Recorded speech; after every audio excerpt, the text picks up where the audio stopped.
Good evening, everybody. I'm Ron Patton. I'm the executive producer of Ground Zero with Clyde Lewis.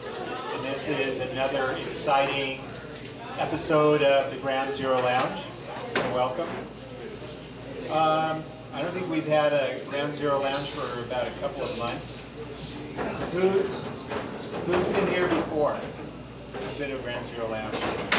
So we got about half new people, half people that have been here before.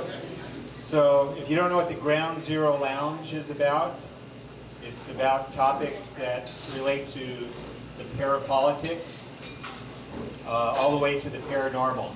So basically, Clyde will give a synopsis of all the current events that have been going on lately, but in a deeper, even an esoteric way of looking at world events. So at this time, I'd like to present to you Clyde Lewis. Hey, the man.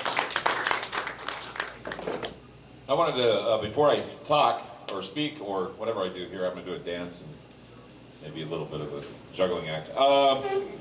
Second Global Chemtrails Summit will be Sunday, May 7th. I'll be speaking there. So if you guys want to come out, it's all free. It'll be at PSU and Hoffman Hall. We're going to have a big deal at Hoffman Hall. I'm going to do Chemtrails Summit Speak. They're going to have the new film by Matt Landman. He showed it at the Ground Zero University and it was amazing. And if you want to see it, it's just tremendous. One of the things that was interesting about when we did the Ground Zero University, we just came off of a breakthrough report that Harvard University just got the go-ahead to normalize geoengineering, solar geoengineering, and it was amazing because of the fact that all of this work that we've gone into warning people and telling people about what's going on. It was no more than 6 months ago that several scientific newspapers and magazines were saying the chemtrails were a hoax. And then now they say they're a hoax, but of course, what they're going to do now is they're going to spray the skies with a number of contaminants, sulfides, in order to change the temperatures. Saying it'll cool the planet down if we decide we're going to spray it. So they're going to make the skies white. And I'm thinking, well, they already have, and they already are. So what they're doing now is they're finding a way to normalize all of this. And that's the whole point, is normalizing what we see as something corrupt, normalizing and lowering the bar as to what we're supposed to stand for, or at least tolerate. And I don't know. I guess we've been so bombarded with people who have been trying to, tell you that what is happening, that, people say, well, if it's not in the mainstream, it's not true. Stop that if you think that, because the mainstream is absolutely not doing their job. The framing of the narrative is incoherent and non-cohesive. I mean, the perfect example of how nothing is cohesive in the media right now is the report on what's going on with Russia, Syria, North Korea, and what's happening with all that. I mean, I'm in this 24 hours a day, 7 days a week practically. I mean, I take some time to sleep, but then I'm up again and I'm reading and I'm trying to understand and trying to make heads or tails out of what's happening. And in between, there are stories that you look back and you say to yourself, the political has taken over the paranormal. And you see this all the time. You see this pervasiveness. You see how you go onto research sites on the internet. You do research on your own. And everybody in the paranormal community has an opinion about what's going on politically. And while I tell people that neutrality has to be there because you can't take sides. And the reason why you can't take sides is because if you take sides, you're going to get screwed over whichever side you take. And the reason why is because the deep state is most definitely in charge right now. And I don't know how you feel, but you can definitely see it happening. In fact, what's really odd is that we always talk about predictive programming. A lot about predictive programming on this show that we do. And I was noticing the other night, and it just hit me that I watch House of Cards, which is a great show if you want to see some political intrigue and scandal. House of Cards is a great TV show. It's on Netflix, and I watch it religiously.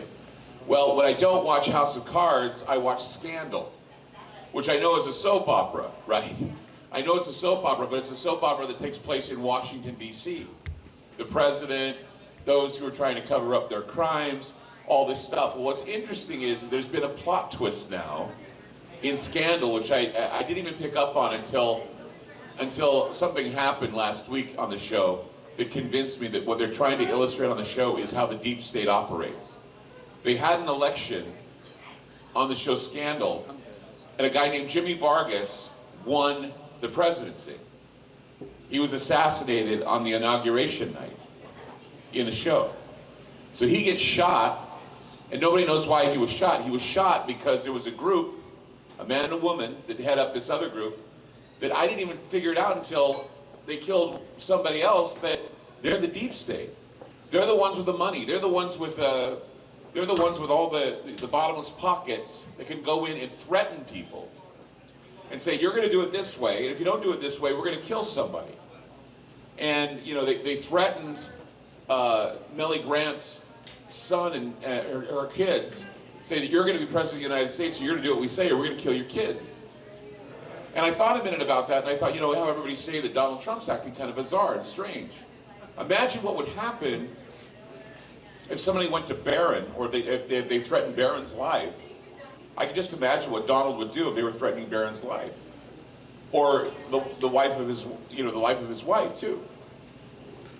And this is how the deep state operates. They don't care. They want their power play. They want to do this. And we have talked not just about the deep state, but the synarchy that exists, and that they whether you know it or not, they carry out these pagan theater type antics. They go about their business, but they have belief systems that are far darker than you or me. They have morality that's different than you and I. I mean, I don't know how any of you could wake up in the morning, get your newspaper, sit down and with your coffee and your shredded wheat, read in the paper that you just commanded the deaths of some 60 people. I couldn't do that. The president does it every day. Leaders do it every day. They get up, they read the paper, and they realize, hey, I was responsible for those 18 people that died. I was responsible for those 30,000 people that died. Putin does it too. Kim Jong-un does it too. All of them do. They're all psychotic enough to just basically take out any kind of bounty or whatever on someone, and they go after them. And it's because of the fact that they have what is known as, you know, the loss of care. That's why they go to the Bohemian Grove. That's why they go to the Bohemian Grove every spring. Because they go there in order to relieve themselves of any and all guilt, any and all care, and they do whatever they can to say, well, I'm not responsible for the deaths of people. I'm not responsible for any of these hardships. I'm not responsible for putting fear in the hearts of the people. It's a control mechanism. And it's done in order to keep us on our toes, to keep us afraid. And so that is why when March 15th, when I got on my show and I said, pay attention because there's going to be a window. And in this window will be war campaigning. In this window will be death. In this window there'll be destruction. In this window we need to be prepared. I no sooner say that on March 15th than on March 22nd, Britain had their situation go down right there near Parliament, where the guy ran his car through those people and killed those people. I no sooner said that this was going to happen, that we sent out 59 missiles to Syria, that Assad allegedly, you know, drops gas on his own people, which doesn't make any sense. I mean, the cohesion of that kind of narrative doesn't make sense because of the fact that people don't realize that in that time frame, Assad was planning on going to peace talks and saying the civil war was about to end, that they had ISIS under containment, and that they were about to eliminate several of their strongholds. Didn't happen because of the fact that, you know, they made this accusation that he dropped sarin gas on his own people. And I thought to myself a little bit, you know, it's kind of odd that, you know, we get all worked up about, you know, all these people are on this bandwagon saying, well, let's go do something because he killed women and children, he gassed women and children, oh my God, it's horrible. The same people that are caring about whether or not he gassed women and children are the same people that don't want refugees to come here. If we care enough about women and children, why don't we bring on the refugees? I'll tell you why, because we don't want to bring people into this country that we just bombed the shit out of their homes. You think they're going to like us? No, they're not. They're not going to like us. We're basically creating blowback again. But to have people just feign this anger and this frustration because of this is just enough to make me go, where's the hypocrisy and where's the coherence? There is no coherence. It's all hypocrisy. And beyond that, we say, oh, this guy just gassed his own people. Well, I certainly want to know why the government back in the 1950s dropped atom bombs in Nevada that basically harmed their own people. I'd like to know about the gassing they do when they drop barium, aluminum, and sulfates into the sky because they want to geoengineer everything around us. If anybody can tell me why it doesn't apply and why the consistency isn't there, if someone can show me how that's consistent, then I'll shut up. But it's not consistent at all. None of this is consistent. They're going to normalize the idea of spraying everyone with sulfates. They're going to normalize the idea of spraying everyone barium, aluminum, and strontium. They're going to drop nickel, chaff, whatever they want to on all of us, and we can't object to it because they're doing it. Geoengineering, rejected at the summit 2030. Why? Because they knew that their little CO2 game would be over if they went to geoengineer. And now that geoengineering is going to happen, they're going to have a lot to talk about when it comes to CO2 taxing. And you're going to have, and the thing is that this whole lie about climate disruption and change is going to fall. And by then it's going to be too late because they've already polluted the skies. I mean, we had one blue sky day this week. And at the end of that day, it was white. I was looking up the sky today. It was a crack of blue in the sky. I saw a plane flying overhead. It was laying a contrail, not a chemtrail. And I was thinking, you know, there's one that's laying a contrail, not a chemtrail, and I know the difference. And I think everybody should know the difference. I think everybody should know about these pagan dramas they're carrying out. I've been reading a book by Tracy Twyman talking about the Templars, talking about ancient rituals and how, you know, certain days like Friday the 13th, Good Friday, the crucifixion of Jesus, all these things that we've been experiencing with Easter and all this, they all have significance outside Christianity. They have significance to those who are of a darker type of religious group, or perhaps, I don't know if you could call them satanic, but they certainly are Luciferian, and many of them are darker. I mean, I'm not talking about Wiccans. I'm not talking about, you know, people who, you know, worship, you know, some, you know, wilderness god. I'm not talking about witches. I'm talking about people who are dark and immoral and how they carry out these very dark rituals. And this is why I'm able to tell you that from the Ides of March to now, we've been having war campaigns and we've been having all this because I know their days. And I'm going to tell you this now. Today is the 22nd, I believe, of April. I'll tell you that between now and the 30th of April, we're going to have a quiet point. And it's going to be quiet. Just, you know, talk of war, talk of rumor of war, talk of possible attack, talk of power failures, talk of, you know, infrastructure failure, talk of economy failing. All this is going to happen next week. Mark my words. It's all going to happen next week, and then right up to the 30th of April,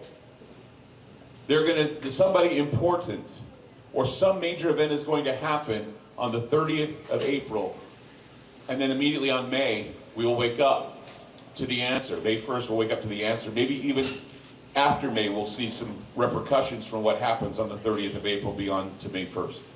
And the reason why is because of a little something called Walpurgisnacht, which is the burning celebration, which is a pagan burning celebration that they will be doing. And when they do, somebody is sacrificed or somebody dies. Is very important. Last Walpurgisnacht, Prince died. A couple Walpurgisnachts after, we had Osama bin Laden die. He died around May 30th. I mean, he died around April 30th. Prince William and Kate Middleton get married around that time too. This is all ritualism.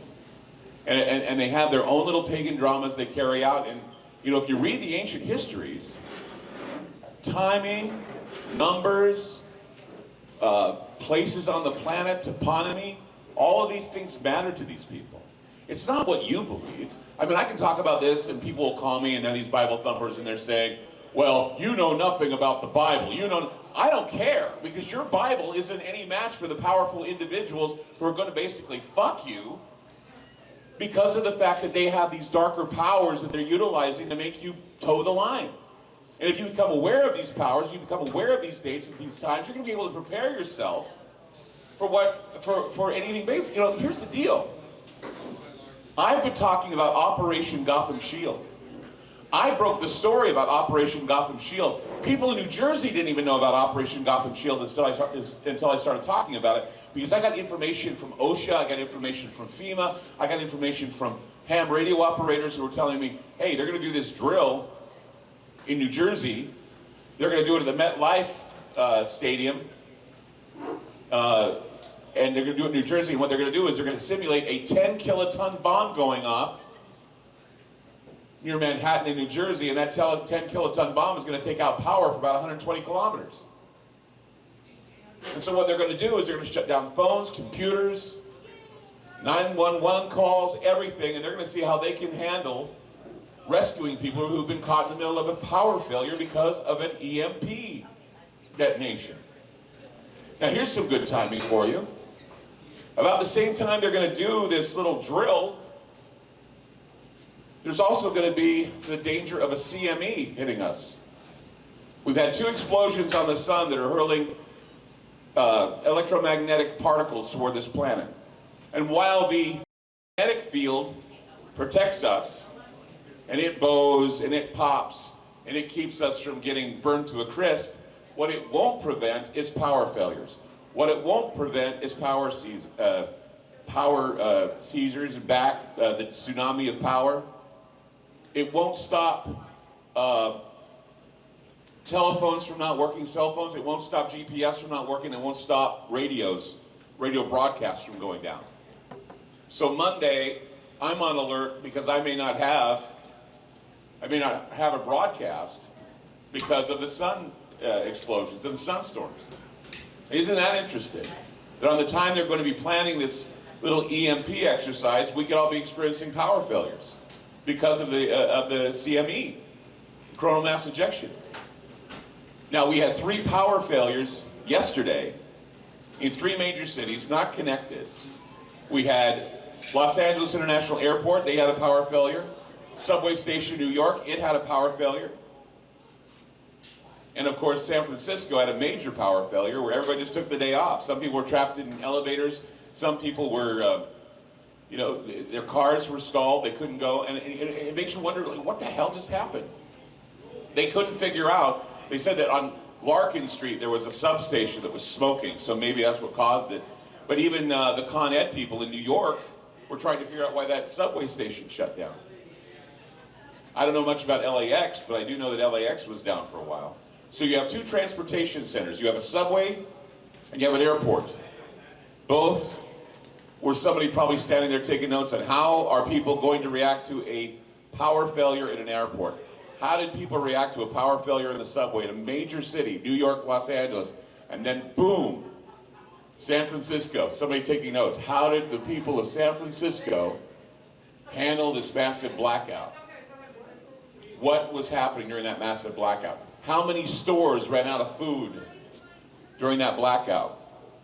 Would we have to stock up if something was to happen? If they got intelligence that maybe Kim Jong-un did have a 10-kiloton device and he would explode 300 miles into the sky above the United States?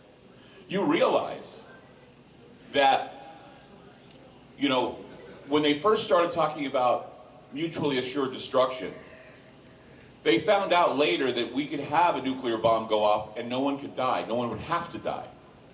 All they'd have to do is blow it up some 300-500 miles over the Midwest, and it's all power outages everywhere. And then people have to figure out on their own how to survive. And like I said the other night on my program, when you don't have any of the technology in your house, when you have no TV, you have no radio, you have no telephone, you have none of it, your house becomes a black and empty box. If it's hot outside, it's a hot, dark, and empty box. If it's cold outside, it's a cold, dark, and empty box. What used to be easy, like going across the bridge to go to downtown, would probably take you more time, like maybe 2 or 3 hours. When it usually by bus takes you an hour, by car takes you 10 minutes, it would take you a lot longer if we were in a power failure, especially if the power failure was part of an EMP. Because not only would it take out the power grid, it would also kill batteries, it would kill engines with their chips, because now we have computerized engines. It would cause all things to go to a standstill. And they're saying that people, if there's en masse, people start losing it after about 36 to 48 hours without power. Especially if there's hot temperatures or cold temperatures outside, they cannot heat their homes or cool their homes. And so that's why we have to be prepared for what may come. Power failures, I mean, we had power failures all the time. If the power goes out because of the wind or a thunderstorm or something, we're fine, because we know the power will eventually come back on. But what happens when the power doesn't come back on after a week, 2 weeks, month, 2 months, 3 months, 6 months? That's what happens with an EMP. And that's what they're practicing for next week in New Jersey. And one of the things that we find most chilling and depressing is this. 9/11, the 9/11 attacks on the United States happened, but like 3 or 4 days before the 9/11 attacks happened, they were running a drill, a simulation. The simulation was what would happen if hijackers took aircraft and blew them up over New York. That was the scenario. And so then when real aircraft were flying into the World Trade Center, they didn't know that it was a real event. They thought it was a drill. That's why it was so successful. They did it during the time of a drill. The 7/11 attacks. The 7/11 attacks or the 7/7 attacks? The 7/7 attacks. 7/11 attacks. Okay. 7/7 attacks. They were running drills in the London Underground as to how they would handle bombs going off in the metro. That very same time, bombs went off in the metro. The French, Charlie Hebdo, when that happened, France was on alert, always on alert, doing drills, trying to protect the French. What happens? The shootout happens, that big shootout happens. That was a drill. They had to go real time. San Bernardino, they were drilling. They were having a drill. San Bernardino shootout happened. That went real time. Sandy Hook, they were doing an exercise at Sandy Hook. Yep. They were all pretty much doing a drill, first-person shooter at a school. Guess what happened? It went real time. And the first-person shooter was shooting, and they were there all ready to take care of the problem. And yet all those children died. So now, April 24th, they're going to do a drill. A 10-kiloton simulated bomb over New Jersey. And they're going to pretend like the power's out, they're going to pretend like everything's out, and people are going to be surprised because they don't tell people when this stuff happens. I don't know if you remember back in August, I mean, what was it, 2000, had to have been 2010 or 2008.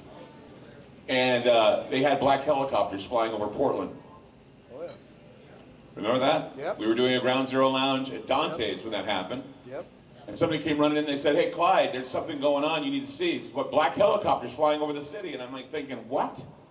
Went outside and sure enough, black helicopters flying all over the city. They were landing in the streets, people were getting off, and there were soldiers with their legs hanging out with guns. You could see their guns, they were that low.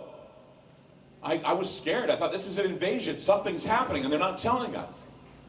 Come to find out, it was a tabletop exercise where they were using the military to come in, and basically they were teaching them how to maneuver a small helicopter into a city, bring injured onto the helicopter, and then take off. So they've been doing these practice runs for some time now. I've been getting calls from people saying that they see military, artillery, and ordnance moving by train and by truck in their areas. They're preparing for something. And I say this, I say, if you're seeing them preparing for something, you need to be preparing for something too. See, when I play 21, I always bet like the dealer does. If the dealer does something, I do the same thing the dealer does, because chances are, if I do the same thing the dealer does, I'll bust the dealer.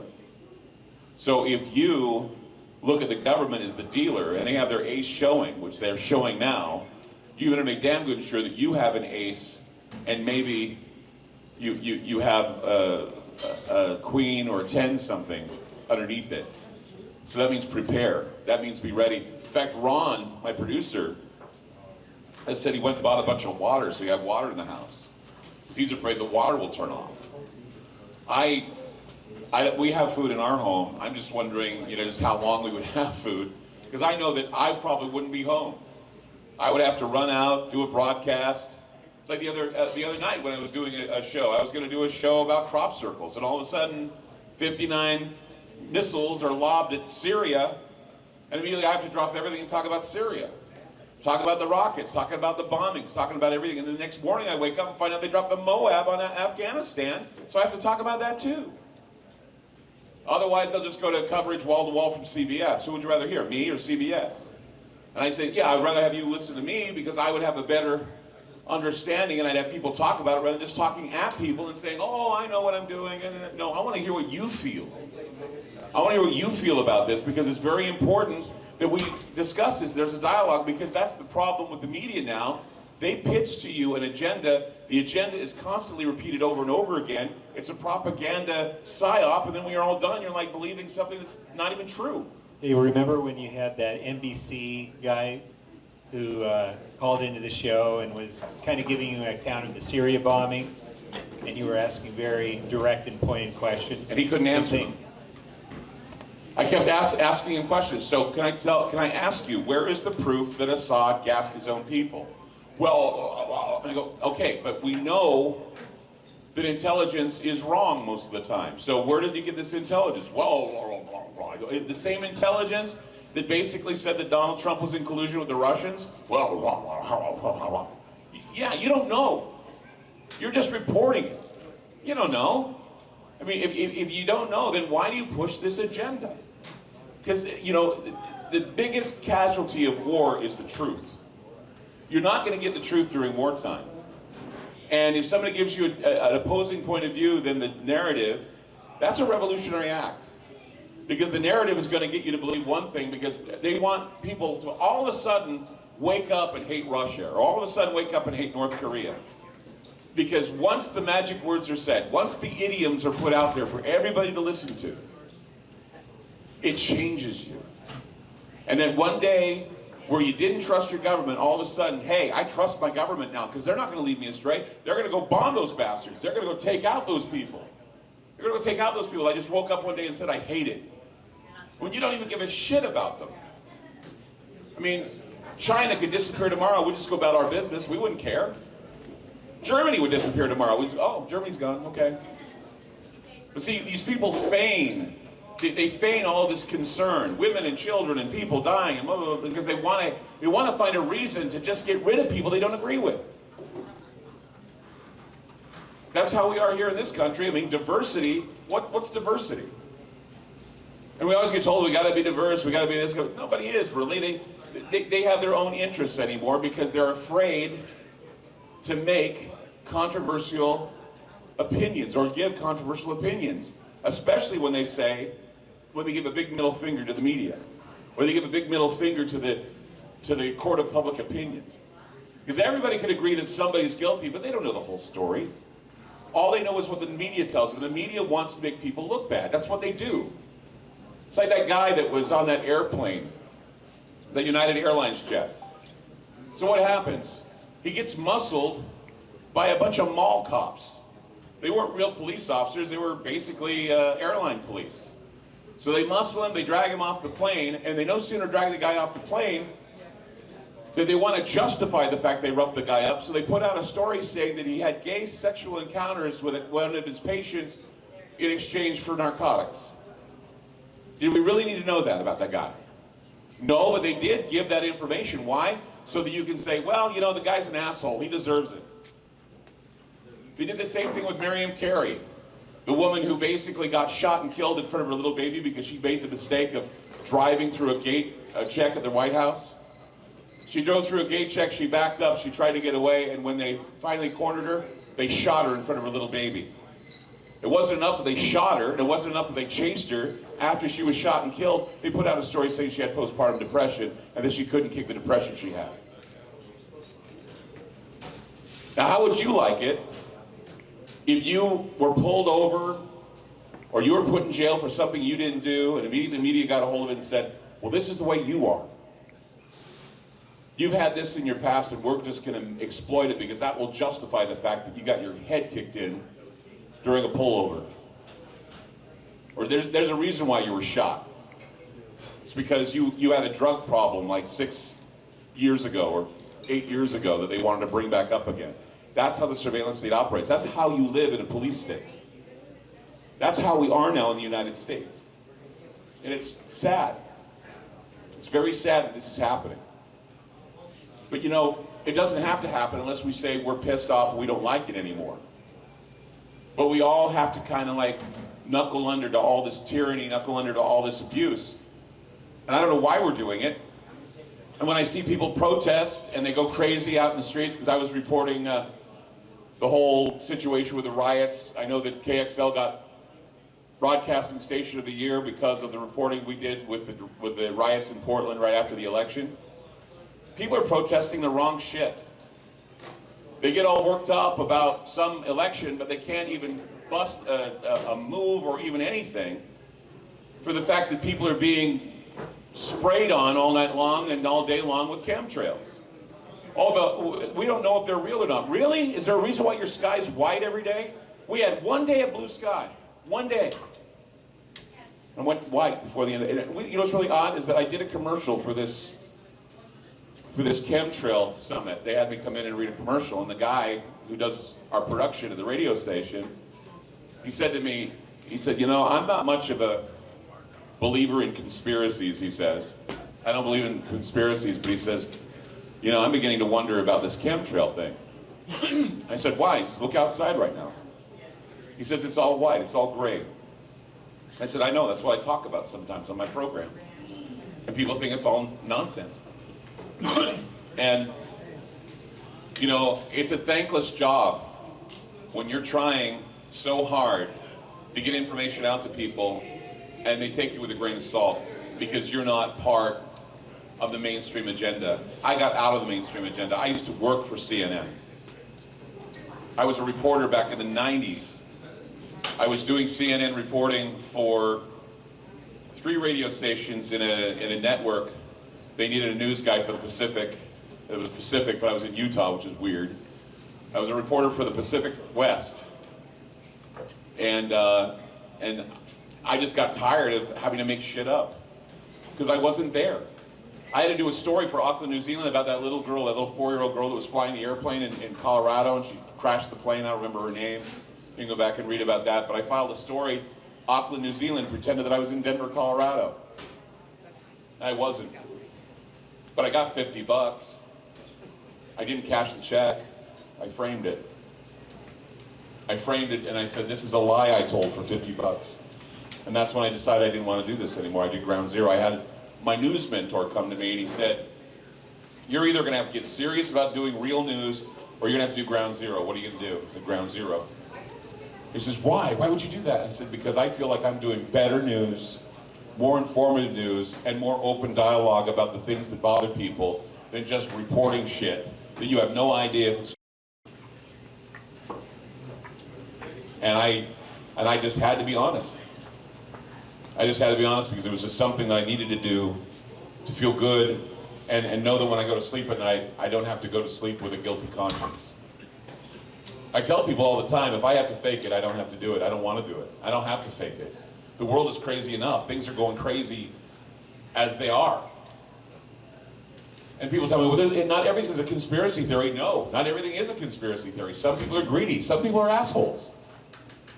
And sometimes you've got to talk about the assholes. Some people, yeah, they conspire. Is that just out of the question? And see, people don't even know the definition of conspiracy. They say, oh, it's not a conspiracy. Well, no, it's not. I'm not saying it is. Just because I'm a conspiracy analyst, you think that everything I say is about conspiracy? No. It's about what is happening that will affect you, and you don't understand the dialogue, nor do you understand the agenda, nor do you understand the framing of that agenda. There are plenty of people that the mainstream news hires. There are all these talking heads that will tell you how to think. They'll tell you what to think. And they'll debate and look at each other and nod, and you know, they all know what they're trying to do. They want to sway you in a direction that, they want to sway you in a direction so you think a different way. They want to move the crowd think into another direction. I'm going to talk about something right now that I'm debating on whether or not I should, but I do want to bring it up because I think it has a lot to do. And since I'm not on the radio, I can do this. Are people aware of what's happening to Alex Jones right now? He's getting brutally fucked by the media right now because he's having a personal crisis with his kids and his ex-wife. And so they're making him out to look like a lunatic. And he might be, I don't know. But he was forced to tell everybody that what he's doing is performance art. Right. Okay? But that's not enough. It's not enough that he says it's performance art. Now we have to make fun of him. We have to make fun of him on the nightly talk shows. We have to make fun of him on CNN. We have to exploit him. And I don't know, maybe you may think he deserves it, maybe not. I don't know. I've had my problems with Alex Jones. But I worry sometimes about where I'm going to end up. This type of activity makes me worry because it all goes full circle. I haven't done anything that would put me in a situation where I feel as though that I have to hide. Really, I haven't. I've kept myself pretty clean for most of my life. It's because I used to be a Mormon, and Mormons don't do shit. We're all boring. But the thing is, and I'm also an Eagle Scout, which means I had no life, too. But I'm glad I don't have too many skeletons in my closet. Really. What, I mean, if they wanted to exploit something, I'm in debt up to my ears. I'm trying to, you know, get my life back in order after, you know, 3 bouts of cancer and almost dying from blood clots. I mean, that's all I got in my life right now. And you're not a millionaire? I'm not a millionaire, no. What? That's why I'm selling T-shirts and stuff That's what over they're here going at the after table because I'm not a Alex millionaire. Jones. I'll make $1 million tonight if you all buy 1 T-shirt. Just kidding, I won't, but still, it'd be nice if you bought a T-shirt or a book or something, I'll sign it. But I wouldn't want to be in a position where I have a personal problem with my wife or my son or my stepson, where it becomes a big media circus because someone hates me. And that's how we do things now. That's how the media does things now. It's an ambush journalism type of thing. And so, in fact, I was talking to my producer, Ron. And I said to him, I mean, we had a weird day Friday, just a weird day. Ratings came out. We're doing all right. We could have done better, but we were doing really good. And then all of a sudden, things have changed, and they're saying it's because of something called Trump fatigue. And I'm saying, yeah, I would agree. And, you know, people are just tired of hearing about what Trump's doing. They don't want to hear about it anymore. And so, you know, you have a talk station that talks about that stuff, and of course they're going to take a hit because people want to hear that. They want to listen to Aerosmith, or they want to listen to their Black Sabbath, they want to listen to whatever. Dates me, doesn't I want to hear Aerosmith and Black Sabbath. Hell, I don't even know any rapper I want to listen to right now. No, I don't. Maybe The Weeknd, he's not a rapper. I don't know. Soul artist. Let's go down the list of all the bad acts I saw on Saturday Night Live. But anyway, it's just ugly because it's a struggle for those of us who are doing independent journalism against those who have the money, the backing. And I have said this, and I will say it again, when something is about to go down, something big, you start seeing the thinning of the herd when it comes to the journalism pool. There was a time when journalists were dropping like flies. They were trying to do investigative reports. They ended up smashing into palm trees, dying, doing exposés on problems with the DNC, problems with the GOP, giving information, getting mugged in an affluent neighborhood in Washington, D.C. So now we have Bill O'Reilly that's leaving Fox, but that doesn't mean that he may not have or was doing what he was doing. But I tell you, getting $25 million for leaving a network, Jesus, man. How would it be to be an asshole and still get $25 million? I don't know. And then you look at what they're doing to Alex Jones. Agree with him or not agree with him, it's pretty bad. Michael Savage got beaten up at a restaurant about a month ago. It's because people like them, like Michael and Alex and Bill O'Reilly, they need to watch their backs. They can't be doing shit that's going to get them into trouble, because there are people with a dossier ready to throw it on the table and say, we're going to reveal this to the world unless you do what we say. I always get this thing, well, Clyde, if you're revealing so many things about the deep state and the New World Order, then why don't they come after you? They don't have anything on me. I'll bet you that if I did something, if I did something that could be even perceived being out of line, I would probably get it exploited.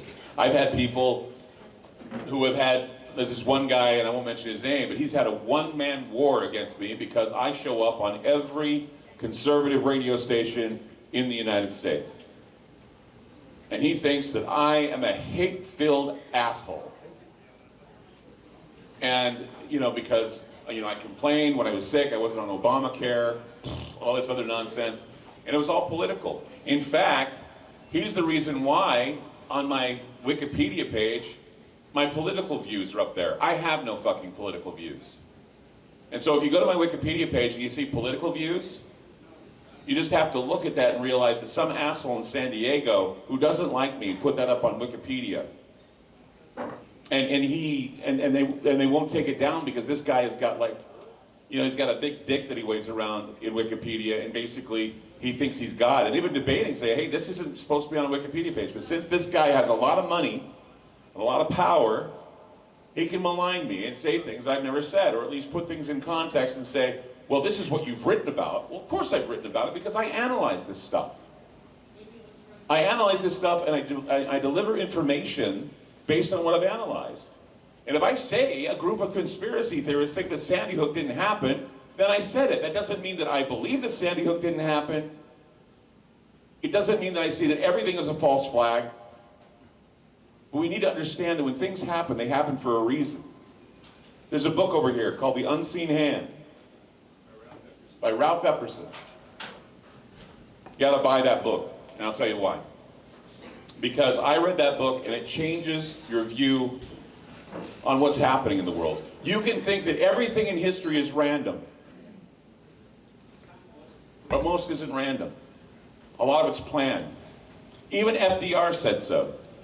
He said, if anything happens and government is involved, you can bet that we planned it to happen. We can bet that we planned it that way.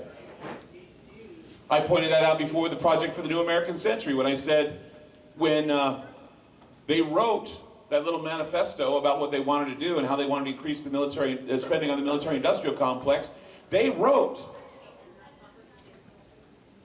the American people will not want to go in the Middle East with this idea because it means we're going to be pouring more money into being preemptive.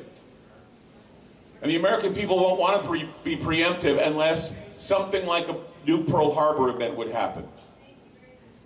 Then they went on to say, well, biological warfare would work too. And what happens? 1 year after they write that, 1 year after they give it to the president, we have a new Pearl Harbor, and then we have a biological attack right after that.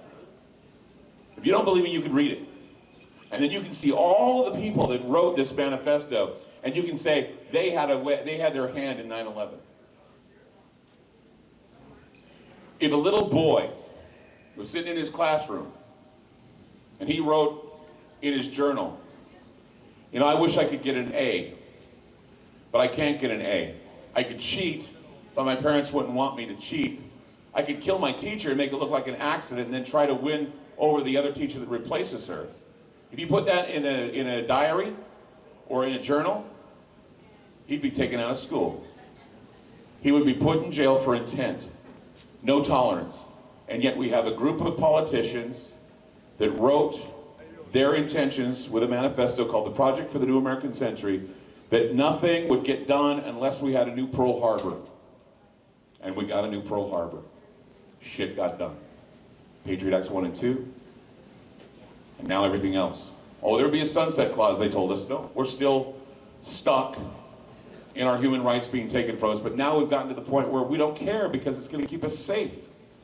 We have to comply. We have to be complicit. Because that's what Americans are, right? We're all complicit. We're not.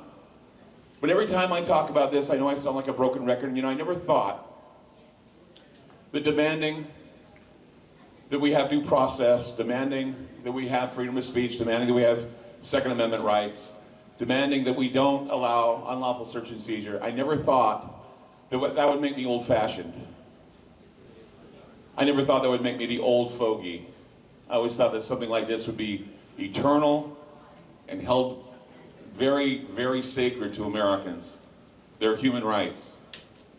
But now a person like me, speaking to a crowd of younger people, I sound like some old fuddy-duddy that believes in the Constitution, a 200-some-odd-year-old document that some people believe is a suicide pact.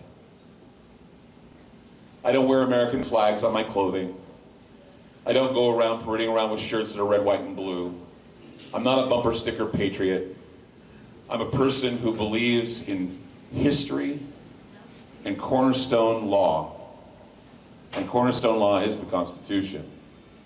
But people can pick and choose, cherry pick the Constitution and say this is how it's supposed to be and this is how it's supposed to be and I wish this were this way.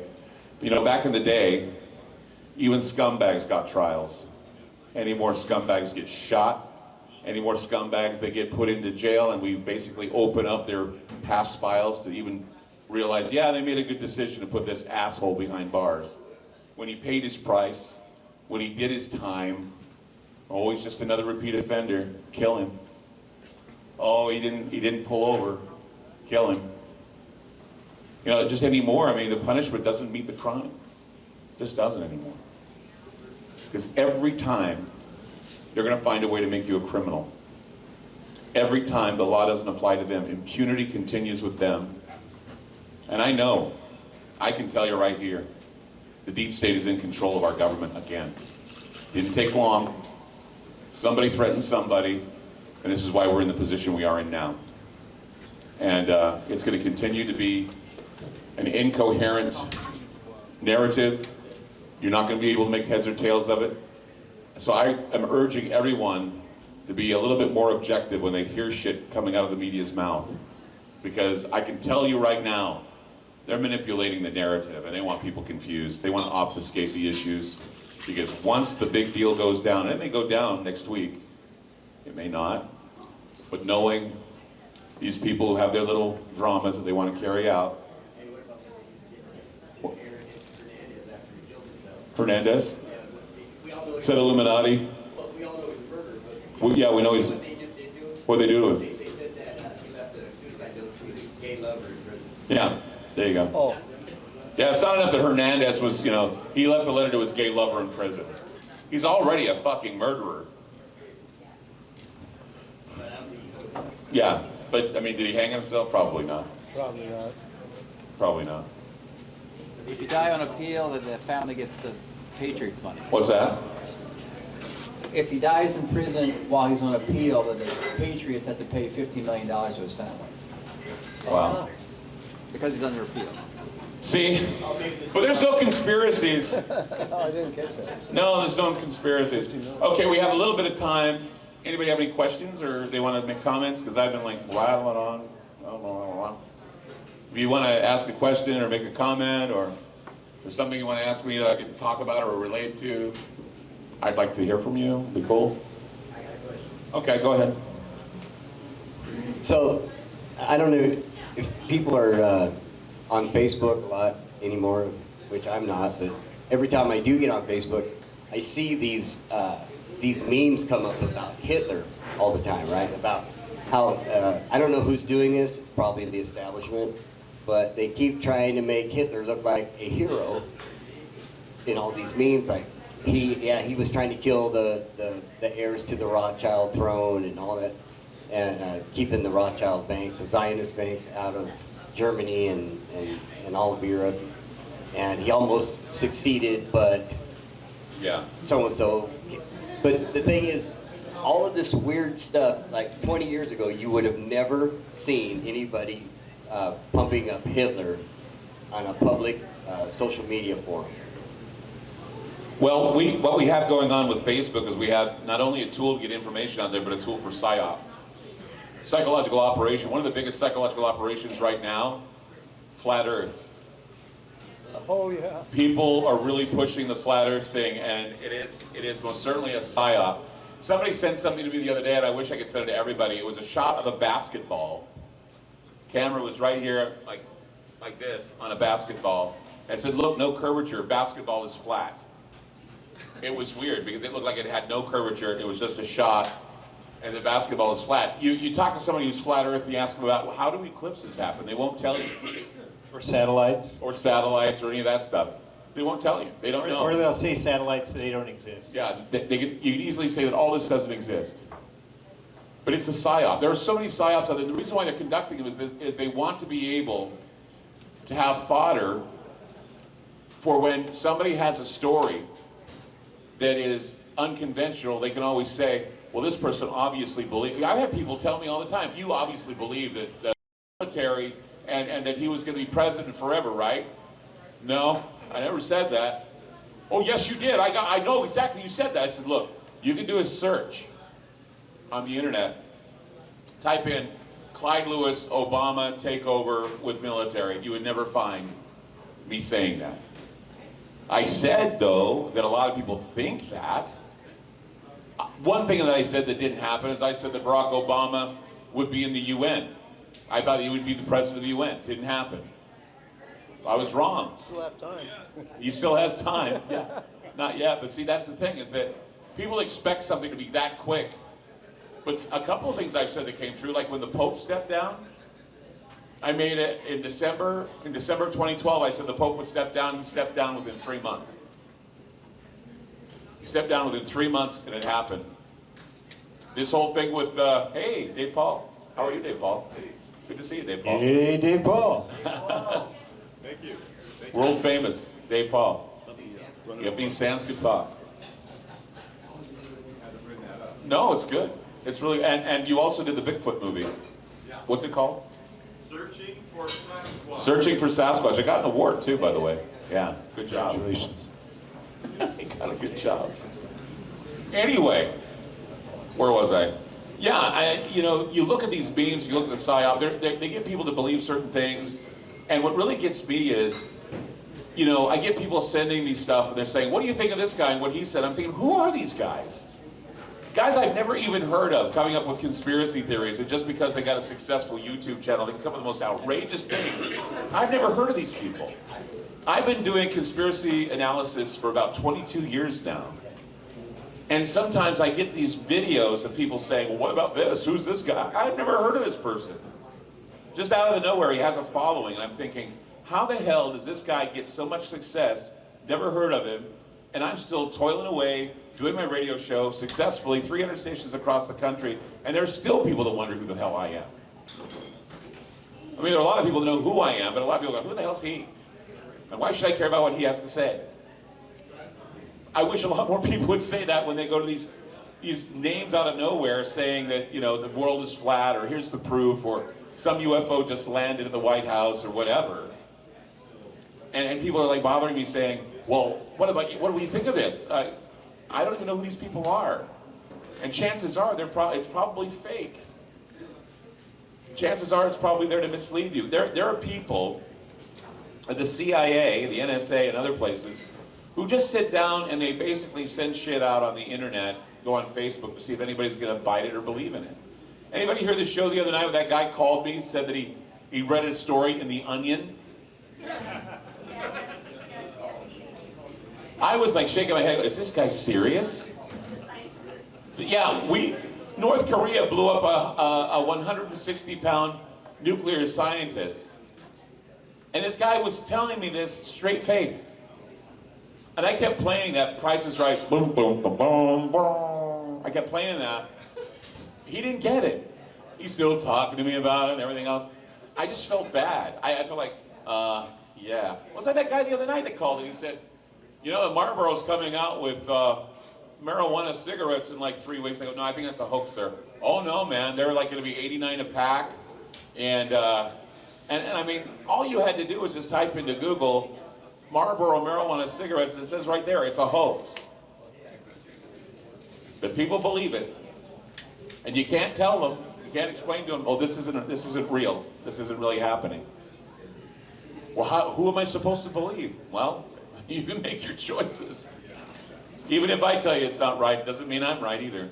It's so confusing right now, it truly is confusing. So confusing. Anybody else got something they want to ask or say? Anyone? Yeah, okay. Go ahead. Over here. Just go ahead. Run in front. It's all right. Did you hear the story of Jeff Sessions being critical of the judge in Hawaii? No, tell me lifting the travel ban for terrorism. Saying, what does the judge in Hawaii know about that? Did you think it's just a Freudian slip, kind of forgetting about Pearl Harbor? Or, it's, you know, they do political talk and they throw stuff out there, and the people, you know, who have their hyper, you know, sensitivity about their politics, they just, whatever they say, they stick on. Oh, he was right about that. He was right about that. I'm going, huh? How can that be, you know, it's like what Donald Trump said. He said he could kill a guy in the street and he would get support. I mean, as much as people are like using that as a pejorative against him, just tell him the truth. I once said that if Hillary Clinton, you know, ate a baby on national television, her supporters would go, eat more babies. People are insane when it comes to politics. It's theater for the ugly. I don't like it. Yeah, go ahead. Dr. Larry Johns, ladies and gentlemen. The point about science and the flat earth, and by the way, I saw a very interesting article out of Morocco. There's a very faithful Islamic PhD candidate who actually put up a thesis saying that the dissertation was that the earth is flat and that all of the mathematics about time and space and speed of light are all incorrect because it's not in the Quran. Okay? Right. Now that got as far as a PhD thesis. Today, we had marches by scientists organized across the country. Has that ever happened before? Have they ever actually come to the realization that we could be a step away from the dark ages again? And we all take science for granted. I know. We take reason for granted. Well, you heard about that They can Monsanto? take it away. Did you ever have with Monsanto? So No. Monsanto was under investigation for Roundup and whether or not it had carcinogenic effects. Right. So what happened was that Monsanto wrote their own study, paid a few scientists to sign off on it, said, well, our scientists say that there's no connection between cancer and Roundup and Right. glyphosate. Yeah, yeah. And people like going, well, I have people telling me, there's no proof that glyphosate causes cancer, Clyde. What are you talking about? GMO foods are fine. I'm going, you gotta be fucking kidding me. Right. And they did the same thing where climate change is concerned too, and climate science. All they have to do is write their own findings and have somebody sign off on it. They have their flunkies do it. Yeah. But the attack on science is not trivial. Because when you control the media, you control, conditioning how people think, then they have to rely on a whole new set of priests. Right. They can't use their own critical thinking anymore because science and reason have been abandoned. Well, remember what Michael Crichton said about science and how if you mix politics with science, what you get? Eugenics. Because if you go back enough in time, you will find there were a lot of political individuals, including Woodrow Wilson, who believed that certain people didn't need to be on the planet because they were nothing more than a scourge to the gene pool. As we both know, Oregon was at the vanguard of all of that. And it was one of the models for Hitler. Yeah, it was. Yeah. It was our eugenics programs were modeled for Hitler. Hitler Yeah. just picked up where we left off. And see, that's the thing that's supposed to say. Nobody knows this in history. They're thinking, oh, Hitler came up with this. It was all his idea. No, it was our idea because we had politicians like Woodrow Wilson and others who believed that there were certain people on this planet that basically ruined the gene pool. So we would sterilize people. We would kill the mentally retarded. We would abort babies. And it's still going on today. In fact, when they're doing this whole DNA thing that I talked about a while ago, where they're going to be testing telomeres, they're going to be testing your DNA when you get a job, biometrics, and eventually chips, they're going to judge you by your DNA. The chips are fine. The point Yeah. is, it's actually the reverse of that. Because Because they want to they want to have everybody sick and under control. They want to keep you sick and under control, and if they can prove to you that you're sick, they can pump you full of so many drugs. It's like I was talking about big pharma and big cannabis the other night. Did you know that they're just waiting? They put marijuana on a Schedule 1 because they're going to keep it as Schedule 1 until we have people like Monsanto and Bayer. They're coming together, their plants department's coming together to basically create GMO marijuana, which they're growing in Uruguay right now. And once they drop it from a Schedule 1, they're going to legalize marijuana across the board. But guess what, guys? The small boys. All the small boys are gone. All of the organic farmers are gone. And you're going to be buying, if you're using marijuana, from Big Pharma, Monsanto, and Bayer. And they're going to be the ones to distribute this GMO marijuana, and you don't know what you're getting. Paraquat. Yeah, you don't know what you're going to be getting. And so, right now, there are fields of GMO marijuana ready to be sold in Uruguay. They're just waiting for it to be taken down. I can promise you that people like George Soros and others are going to put up enough capital that, I mean, right now, they're all thinking about it, saying, oh, the feds, blah, blah, blah. No. That's all going to go away. Because right now, this is a test. What we do in Portland is a test. What they're doing in Colorado is a test. What they're doing in California is a test. They're finding that it works. They're going to rip it from Schedule 1, they're going to put it back down to Schedule 2, and then the people who are waiting for their mergers and their antitrust investigations are all going to be ready to sell to you, to children, and everybody else GMO marijuana. Yes? As a state, can't we stop it? No, At the state level? you can't stop GMO marijuana. Just don't buy it. I mean, It'll be cheaper. Yeah. That's the thing is that, people vote with their dollar. If you don't want something to be around, don't put money in it. Seriously. If you want certain things to stay around, put money in it. That's the only way things work. Money is a unit of energy. Money keeps things going. That's why money is used to fuel wars. That's why money is used to put politicians into power. If you're putting money towards a politician, it means you want to keep that politician doing what he's doing. If you're paying the preacher to tell you that all you have to do is put your hand on your television set and be healed, that's what you're paying for. You're paying that preacher to stay on the air every week. You vote with your dollar. So if the GMO marijuana comes out and you pay for it, then you're paying for something that'll be around for a while. Yeah, go ahead. Hey, what's up, Clyde? I'd Hey. like to know more about the Antarctica. The what? Antarctica. and the Antarctica. Octopus. Okay, I'll talk about that.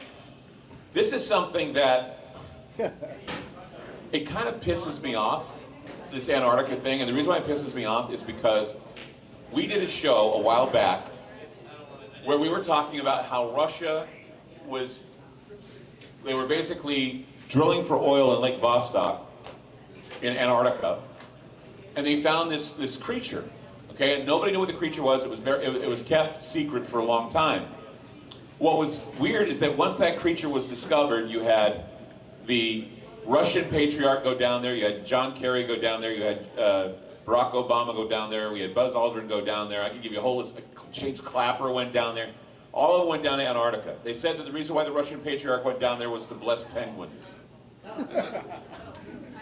Little penguins with almond-shaped eyes and little green hands. No, but they found this species there, and it was a mollusk. It was an octopus-type creature. Had 14 legs. 14 legs. It was called species or organism 46-B. And what happened is that when they made that discovery, the internet went crazy, and there were pictures of this thing that they said they found, and it looked like a face hugger, xenomorph from Alien. That wasn't true. That didn't happen. There was also, all kinds of stories of death and murder and mayhem and everything else. But I had made mention that if they found life in Lake Vostok, that would give them the red light to go to places like Europa, Jupiter's moon Europa, and Enceladus, which is Saturn's moon, and they would come forward with the idea that life is on Enceladus or on Europa. Well, when we were lobbing the 59 bombs in Syria, they made an announcement. They said, we are confident there is life on Enceladus. We are confident that there's life on Enceladus, they said. Nobody cared. Nobody gave a shit. I did a show about it. Nobody cared. They wanted to hear whether or not the little fat guy down in North Korea is going to drop a bomb on us. And I kept thinking to myself, our differences worldwide would vanish if there being an alien threat from outside this world. Well, the aliens weren't a threat, but there's certainly, bio something up there that are coming out of the vents in Enceladus. But no one bat an eye. NASA made their little announcement, but then again, of course, NASA's been crying wolf for some time. Made the Goldilocks planet out here like 4,000, 50,000 light years away. Boy, you see those little dots? That's life. No. See, this is in our own backyard, okay? I mean, cosmically, it's in our own backyard, and they're saying there may be confident life out there, right? People would rather hear about the war. So everything that I had talked about Antarctica, the creature, and the predictive programming of things like the movie Arrival, where the aliens are heptapods. They have 7 legs. And then you have another creature in the movie Life that kind of looks like the facehugger from Alien. So you have the same type of mollusk look, and I'm thinking, they're getting us ready for that kind of life. And boy, we want to welcome that with open arms. 14. 14. I'm too tired to do 14.